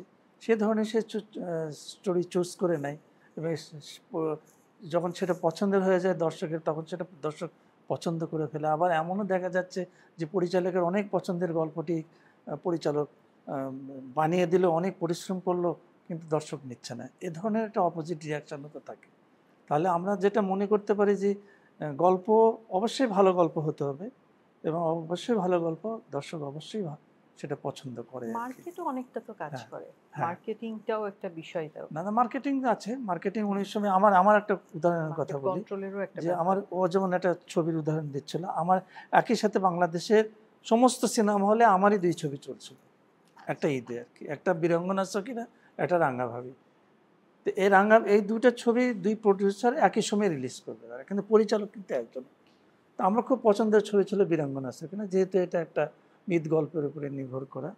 আমি ওটার উপরে এত পরিশ্রম ছিল আমার যে এটা অনেক হিট করবে, কিন্তু টোটালি রিভার্স হয়ে গেল। ওটা তো পরিশ্রম ছিল, তাহলে আমি কি আমার এই বীরাঙ্গনা সখীকে আমি খারাপ বলতে পারছি না, কারণ ওটাও তো পরিশ্রমের গল্প ছিল আর কি। এটা দর্শক চিন্তা করবে কোনটা নিবে কোনটা নিবে না। তাহলে কি আমরা মোটামুটি ধরে নিতে পারি দর্শক আসলে কন্ট্রোল করছে? যে অবশ্যই অবশ্যই এইখানে আমার অবশ্যই কোণঠাসা পরিচালক হিসাবে আমার একটা কথা বলতে চাই। কোনঠাসা? যেমন আমি কখনোই দর্শকের জন্য ছবি বানাই না, এটা আমি বিশ্বাসও করি না, একেবারেই করি না। আমি ছবি বানাই আমার জন্য। এখন বলতে পারেন যে আপনার জন্য ছবি বানান, তাহলে মানুষ টাকা দিয়ে কেন আপনার ছবি দেখবে? আমি খুবই বিনীতভাবে আমার ছবি রিলিজ হওয়ার আগে বলি যে ছবি যদি আপনাকে আকৃষ্ট না করে তাহলে হলে যাওয়ার দরকার নেই। হ্যাঁ, ওইটার রেসপন্সিবিলিটি আমার। আমি যদি আকৃষ্ট করতে সক্ষম হই তাহলে হলে যাবে। নিজের জন্য বানানো কেন দরকার in any form of art, এটা আমার বিশ্বাস। সেটা হচ্ছে যে আর্টিস্ট তো আসলে ডিফারেন্ট অ্যাবিলিটির হয়। হ্যাঁ, সাধারণ মানুষ কিন্তু সেটা হয় না। এটা একটা সাধারণ মানুষের এক অ্যাবিলিটি আছে। হয়তো কেউ কর্পোরেট সেক্টরে খুব সাকসেসফুল, হয়তো কেউ অ্যাকাউন্টসে সাকসেসফুল, এরকম হয়। সেটা রেখে আমি আর্টিস্টিক ফিল্ডে বলছি যে আর্টিস্ট যে ডিফারেন্ট অ্যাবিলিটির হয়, সে যখন একটা সিন আমি লিখতে যাচ্ছি, আমি যদি ভাবি এটা অডিয়েন্স কমিউনিকেট করবে কি করবে না, তখন হয় কি সে যে একটা জেনারেলাইজ জায়গা থেকে একটা জিনিসকে ভাবে, আমার সেখানে নিজেকে আগে নামাতে হয়। তার মানে আমার আর্টিস্টিক এক্সেলেন্সটা ডাইলুটেড হচ্ছে। তো ডাইলুটেড হলে সেটা আর তো আর্ট থাকছে না, আমি তো একে আর্ট মনে করছি। এখানে একটা ফাইন লাইন সবসময় থাকে। ফিল্ম, আমি বহু আগে আমার একটা লেখায় লিখেছিলাম যে মানে শিল্প পরিবারের সবচেয়ে কনিষ্ঠ সদস্য হচ্ছে সিনেমা, এবং যেটার সঙ্গে শুরু থেকে ইন্ডাস্ট্রি শব্দটা উচ্চারিত হয়, মানে you need money for this. তো সেটা তাহলে সেটাকে আবার সিকিউর করার ব্যাপারও থাকে। ওই কারণে সবসময় 2 শ্রেণীর আসলে চলচ্চিত্র নির্মাতা দেখা যায়, যে ওইটা সিকিউর করার প্ল্যানটা মাথায় রেখে করে। আর এক শ্রেণী হচ্ছে, যেমন আমি খুব ইন্সপায়ার্ড আমার বয়হুড থেকে আন্দ্রে তার্কোভস্কি দ্বারা, সে কখনো বদার করেনি অডিয়েন্স দেখবে কি দেখবে না।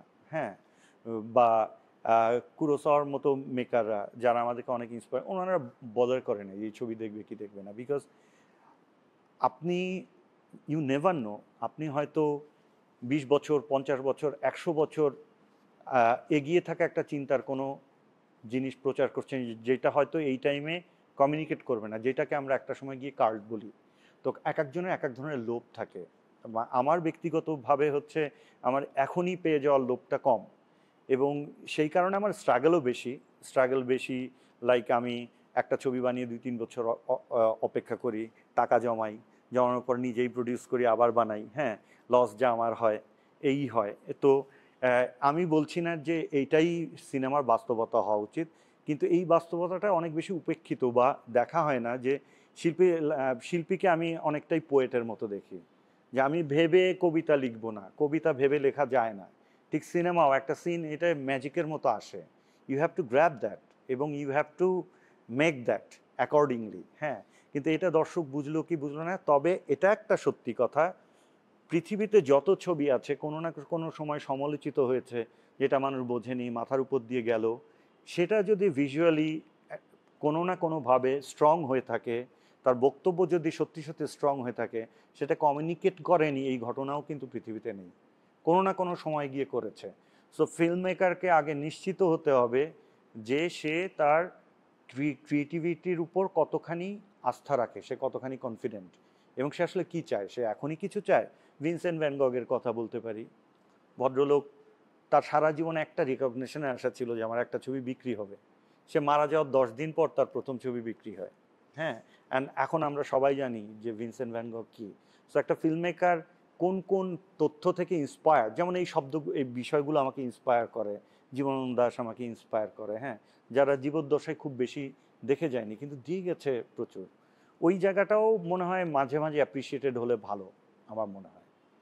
অর্ণব বিশ্বাস, আপনার কাছে যদি আসি যে আমরা যদি একদমই ডিরেক্টরদের, যেমনটা হচ্ছে মাসুদ হাসান উজ্জ্বল বলছিলেন যে তিনি তার নিজের জন্য সিনেমা বানান, যদি এরকমই হয় জিনিসটা, তাহলে কি আসলে কমার্শিয়াল ফিল্ম বা যে একটা রেগুলার বেসিসে ফিল্ম রিলিজ হচ্ছে, মানুষজন দেখছে, এই জিনিসটা কি থাকবে? তখন কি আসলে একটা জিনিস ক্লিয়ার করে দিই, ভাইয়া এটা বলে নাই, ভাইয়া বলছে ভাইয়া এটা পছন্দ করে। হ্যাঁ, কিন্তু হ্যাঁ, আমি এটা বলিনি, এটাই হতে হবে, সবাইকে এটা করতে হবে বলিনি। কিন্তু এই ও মেন্টালিটি প্রেসিডেন্টদেরকে না না না করবে কেন? না না, আজকে আমরা এক একজন এক একটা কাপড় চোপড় পরে আসছি না, কারো ইচ্ছা, এটা এক একজন ফিল্ম মেকার ইচ্ছা আমি আসলে কি ধরনের সিনেমা বানাবো, তার স্বাধীনতা। ভাইয়ারটা বলছে যে আমার এটা পছন্দ যে আমি আমার জন্য ছবি বানাই। কেউ যদি মনে করে যে না আমি অডিয়েন্সের জন্য সিনেমা বানাবো, সেটাকে আপনি খারাপ বলতে পারবেন না, এটা যার যার ইচ্ছা। কেউ বলতে পারে আমি ফেস্টিভ্যালের জন্য সিনেমা বানাবো, একদমই একটা দেশের সব ধরনের সিনেমাই দরকার আছে। আচ্ছা, অনম ভাই প্রশ্নের উত্তরটা দিতে পারেন, আমি বলে দিচ্ছি। না না না না, আপনার প্রশ্ন ছিল না, কোনো হয় নাই। আপনার প্রশ্ন ছিল। আচ্ছা, এটাই আমি জানতে চাচ্ছিলাম যে আপনার এন্ড থেকে আপনি কিভাবে চিন্তা করেন যে কমার্শিয়ালি যাবে নাকি, মানে আপনি কিভাবে দেখেন, নাকি নিজের জন্য আসলে সিনেমা হওয়া উচিত? আমার কাছে মনে হয় যে ডেফিনেটলি প্রথমত তো এটা নিজের জন্যই, কিন্তু সেটা কখনোই আসলে দর্শককে বাদ দিয়ে না। কারণ সেটা একজন দর্শক হোক আর সেটা 100 কোটি দর্শক হোক, দর্শক আসলে সেখানে আসেই। মানে সেটা আমি আমার মায়ের জন্য বানাই আর আমি পুরো দেশের জন্য বানাই, বা যেটাই হোক সেটা থাকবেই। আর আরেকটা ব্যাপারও যেটা হচ্ছে যে আমি লিটারেচার স্টুডেন্ট আর কি, তো আমাদের শেক্সপিয়ারের যে নাটক পড়ানো হতো, শেক্সপিয়ারের সময় একটা খুব ইন্টারেস্টিং জিনিস ছিল, সেটা হচ্ছে যে ওনারা যেই রকম স্টেজে পারফর্ম করতো, স্টেজের সামনের জায়গাটাতে মাটিতে দাঁড়ানোর বা বসার জায়গা থাকতো, আর পেছনে এরকম 2টা বা 3টা তালার মতন থাকতো, মানে গ্যালারি। তো শেক্সপিয়ারের নাটকে কয়েকটা সিন পরপরই একটা সিন রাখা হতো যেখানে একদম এক কথায় বলি ওই সময়কার ইংরেজিতে গালিগালাজ টাইপের সিন, মানে এবং এইটা রাখা হতো বেসিক্যালি যারা ওই যে নিচে বসে আছে ওদেরকে এন্টারটেইন করার জন্য। হ্যাঁ, কারণ ওরা কিছুক্ষণ পরপর হয়তো ভারী ভারী কথা শুনতে শুনতে একটু বোর্ড, তখনই ওদেরকে 2-একটা আখাস্তা গালিটালি দিয়ে ওদেরকে আবার একটু এনার্জাইজ করা হতো, তখন ওরা আবার পরের সিনগুলি দেখতো। সো আমার কাছে মনে হয় যে ডেফিনেটলি এই যে তারকোভস্কির কথা বলা হচ্ছিল যে উনি ডেফিনেটলি হয়তো ওরকমভাবে চিন্তা করেন না, কিন্তু আমার কাছে মনে হয় যে কেউ যদি মানে ফিল্ম মেকার অথবা একজন কবি বা একজন রাইটার, সে যদি মনে করে যে সে তার ফিলসফিটাকে কোনো না কোনোভাবে দর্শককে ও খেতে না চাইলেও ওকে খাওয়ায় দিবে, আমার কাছে মনে হয় যে এটাও আসলে পসিবল। কারণ শেষ পর্যন্ত কি লালনের গান কিন্তু ইজ ভেরি পপুলার, মানে পপুলারিটির সাথে কিন্তু আসলে যে ফিলসফির যে একটা মানে একটা না একটা মারামারি আছে, এইটা কিন্তু না। মানে মোনালিসা কিন্তু ইজ এ পপুলার পেন্টিং, যে কিচ্ছু চেনে না সে মোনালিসা চেনে। এখন মোনালিসা তো আঁকতে তো এটা 30 বছর ধরে আঁকছে, বা কয় বছর আমি ভুলে গেছি আর কি, মানে 5 বার না 7 বার না 15 বার। হ্যাঁ হ্যাঁ, মানে তো আমার কাছে মনে হয় যে এইটা ডেফিনেটলি এটা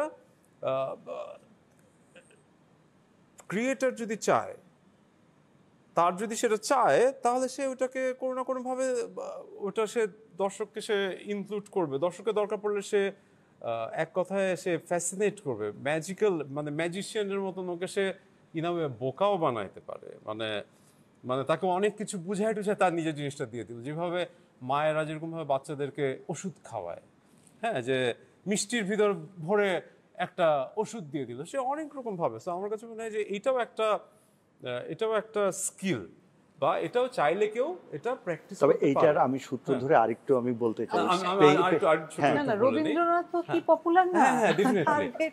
সো আমার কাছে মনে হয় রবীন্দ্রনাথ তো পপুলার, তাহলে তার গান কি? সিনেমার ক্ষেত্রে সিনেমা যেহেতু অনেকগুলি টাকা দিয়ে বানাইতে হয়, এটার জন্য ইটস বেটার যদি কিছু মানুষ যদি এটা দেখে ফেলে, কবি ফেরত আসে, তাহলেই আসলে এটা চাকাটা মানে সচল রাখা। মানে এই যে এতক্ষণ ধরে যে অনেকগুলি কোশ্চেন, যে কেন নতুনরা আসতে পারতেছে না, আসলে কি ভায়োলেন্সটাই আমাদের ওয়ে, নাকি আসলে কি ওটিটিতে বেশি সত্য কথা, না সিনেমায় বেশি সত্য কথা, এই সব কিছুর সমাধান একবারে হয়ে যাবে যদি কিছু প্রডিউসার ভাবে যে হ্যাঁ, আমরা এখানে 5 রকমের গল্প কন্টিনিউয়াসলি সারা বছর ধরে বানাবো, আর কন্টিনিউয়াসলি সারা বছর ধরে দর্শক আসবে।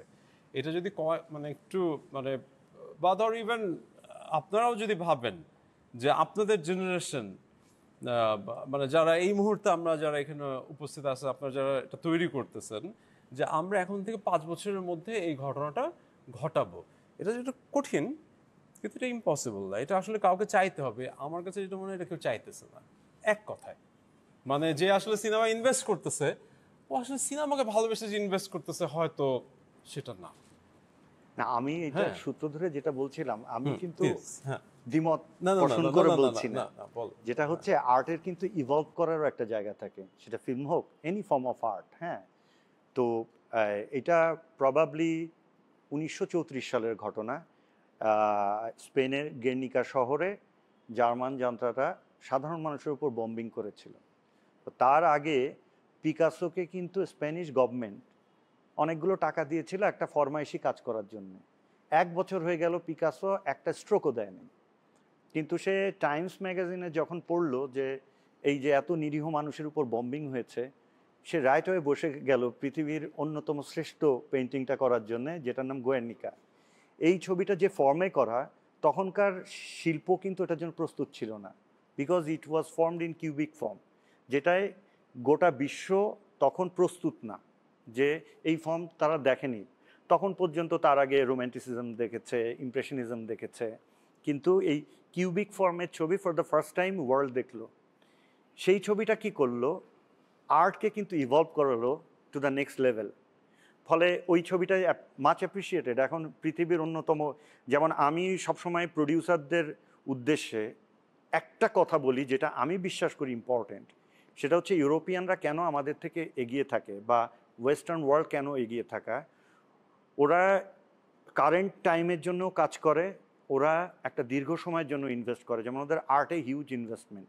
এখন শুধু চিন্তা করেন, প্রতিদিন শুধু লুভ মিউজিয়ামে পেইন্টিং দেখার জন্যে যত মানুষ টিকিট কাটে, হ্যাঁ, সেটা কিন্তু হিউজ। এবং ওইখানে কিন্তু সব মাস্টারপিস, সেগুলো তার টাইমে অ্যাপ্রিসিয়েট হয়েছিল কি না হয়নি সেটা পরের বিষয়, কিন্তু কেউ না কেউ ওখানে ইনভেস্ট করেছে, কেউ না কেউ জানতো যে আর্টের একটা লাইফ লং ভ্যালু থাকতে পারে, যেটা কিন্তু এখন যদি you earn million from an art work, there is a huge possibility if it was a masterpiece, তাহলে এটা আপনাকে আরও আসলে 300-400 বছর সার্ভ করবে। তো ওই যে রাফিও যেটা বলছিল, সবাই যাদের ইন্টারেস্টের জায়গা থেকে কাজ করবে, কার কোনটা ভালো লাগে। আমি আসলে আমার পয়েন্ট অফ ভিউ বললাম যে আমি আর্টকে এভাবে দেখতে চাই, যে এটা যেন একটা দীর্ঘ সময় যেন থাকে পৃথিবীতে। ব্যক্তি স্বাধীনতা আমরা বলতে পারি এই বিষয়ে। আচ্ছা, এই পর্যায়ে আমরা হচ্ছে একটা আপনাদেরকে একটু রেস্ট দিতে চাই। সেক্ষেত্রে আমার কাজ একই থাকবে প্রশ্ন করার, তবে আপনাদের উত্তরটা আসলে ইয়েস নোর মাধ্যমে, প্লে কার্ডের মাধ্যমে দিতে হবে।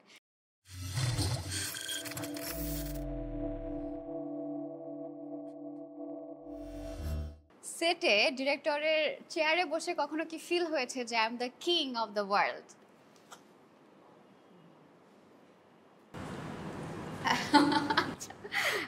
সেকেন্ডটা হচ্ছে যে একটা ধারণা করা হয় যে সিনেমা আইটেম সং এর জন্য হিট হয়, এটা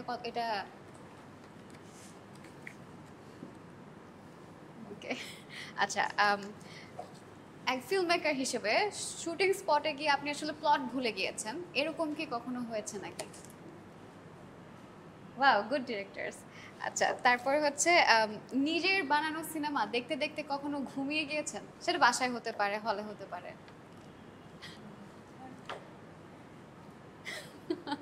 আচ্ছা, তারপর হচ্ছে এটা কি সত্য যে সেটে যদি ডিরেক্টর সানগ্লাস পরে সেক্ষেত্রে তার একটা সুপার পাওয়ার চলে আসে?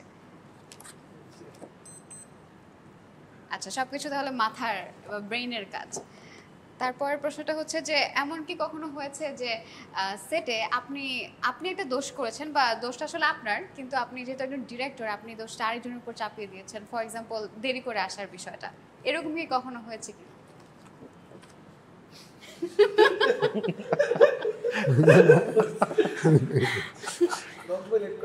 হ্যাঁ আচ্ছা, আমি তো অন টাইম। হ্যাঁ, তুমি কি করো বলবো? আচ্ছা আচ্ছা, অফলাইন, ইয়েস। হ্যাঁ, আচ্ছা, কাস্টদের মধ্যে কি সবসময় একজন থাকে যে খুব বেশি ইম্প্রোভাইজ করতে চায়, যে বলে ভাই ভাই এটা তো খুব ভালো হবে বা আমি এটা করব, এরকম কি একটা কাস্ট সবসময় থাকে কিনা লিস্টে বা বেশিরভাগ সময় ইম্প্রোভাইজ করতে চায় অনেক বেশি? তাহলে তো ইয়াস ইয়াস দিতে হবে।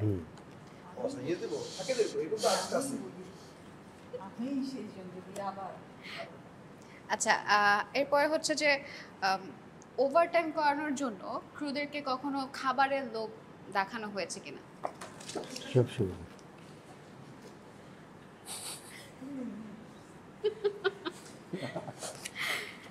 আচ্ছা, লাস্ট কোয়েশ্চেন, সেটা হচ্ছে ডিরেক্টরের মেজাজ যেদিন খারাপ থাকে সেদিন কি ব্যাকআপ তাড়াতাড়ি হয়?